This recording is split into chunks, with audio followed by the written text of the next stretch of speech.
Every new leader has a honeymoon period.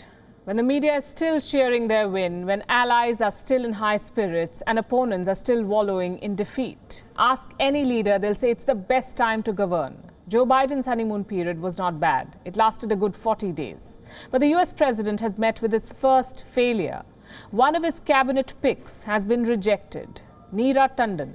Biden wanted her to run the budget office. It's a key cabinet position in the White House. Tanden is a through-and-through Democrat. She's been involved in presidential campaigns since 1988. Her closest Washington overlord is Hillary Clinton.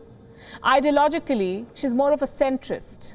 On paper, the US Senate should have loved her. The Senate is evenly split. Her nomination should not have been a problem, except that it was, thanks to her Twitter history. There are very few people on Capitol Hill that Neera Tanden has not offended. She's attacked Democrats and Republicans alike, and as they say, politicians do not forget easily. Biden was bullish about her chances, but within Democrat circles, there was skepticism. Joe Manchin, a conservative Democrat, said that he would not vote for her. This effectively killed Tanden's nomination. Instead of being voted down in the Senate, she pulled out of the race. But Joe Biden is not planning on giving up. He has accepted Tanden's request, but he plans on getting her on board in some other position. It's an unexplained obsession, one that is doomed from the start because Neera Tanden is a toxic political entity. After Biden announced his decision to pick her, she went on a social media exorcism. She deleted almost 1,000 tweets, all from her personal account, tweets in which she targeted senators on both sides of the aisle. In December 2017, Neera Tanden accused the Republican Party of backing a child molester. In 2018, she targeted moderate Republican Susan Collins. This was during the Senate hearing of Supreme Court Judge Brett Kavanaugh. She's compared senators to Voldemort and vampires. Tanden's attacks were not partisan.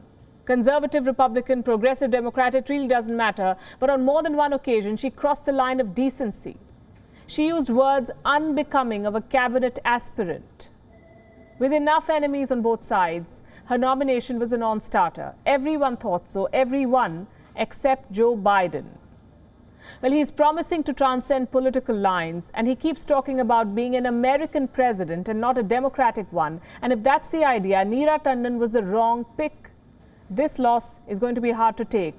Joe Biden staked a lot of political capital on Neera Tanden. The White House was lobbying for her approval, but the divisions in Washington run too deep. It's a sign of things to come, perhaps. As for Neera Tanden, it's a steep learning curve.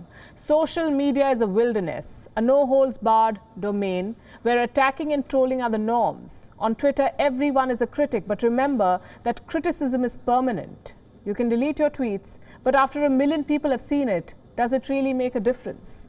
Neera Tanden's social media presence came back to haunt her. During the Senate hearing, she apologized for her posts. Let me quote from one of her statements. I do think the last several years have been very polarizing, and I apologize for my language that has contributed to that. A change of heart, but too late. The senators had made up their mind. Gone are the days when your resume decided your job. If you have reams of hateful tweets like Neera Tanden, chances are you have more enemies than friends. And in politics, that never ends well.